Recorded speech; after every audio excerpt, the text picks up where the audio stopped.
নমস্কার, আমি দীপশিখা বিজ্ঞান ও প্রযুক্তির খবর নিয়ে। প্রোফাইল ছবির স্ক্রিনশট নিয়ে বড় সিদ্ধান্ত নিল হোয়াটসঅ্যাপ। মেসেজিং অ্যাপ এই বছরের শুরুতে অ্যান্ড্রয়েডের এই ফিচারটিকে ব্লক করার কথা জানিয়েছে। এখন হোয়াটসঅ্যাপ আইফোন ব্যবহারকারীদের জন্য এই ব্লক করার ফিচার নিয়ে আসছে। হোয়াটসঅ্যাপ এখন আইফোন ব্যবহারকারীদের জন্য এমন ফিচার আনতে চলেছে যেখানে অন্যের প্রোফাইলের ছবি স্ক্রিনশট নেওয়া যাবে না।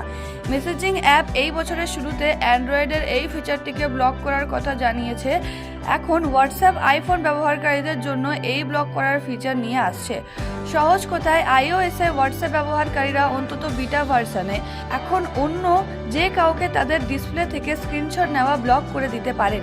এটি একটি বড় সিকিউরিটি আপডেট করেছে সংস্থা। হোয়াটসঅ্যাপ প্রোফাইলে ব্যবহারকারীদের দীর্ঘতম সময়ের সাপেক্ষে ছবি রাখার সুযোগ দেয়।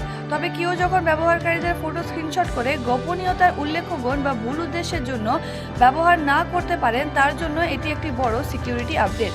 হোয়াটসঅ্যাপ ইতিমধ্যে অ্যান্ড্রয়েডে আমাদের এই ফিচারটি কার্যকারিতা দেখিয়েছেন এবং এখন আইফোনেও এই প্রোফাইল ছবির ফিচার নিয়ে হাজির হয়েছে।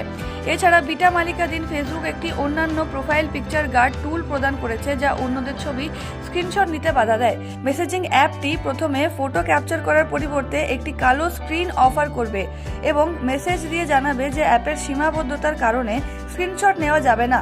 তবে মনে করা হচ্ছে হোয়াটসঅ্যাপ এই ফিচারটি আর ঐচ্ছিক থাকবে না, যার মানে ম্যানুয়ালি সিকিউরিটি সেটিংস পরিবর্তন করা যাবে না।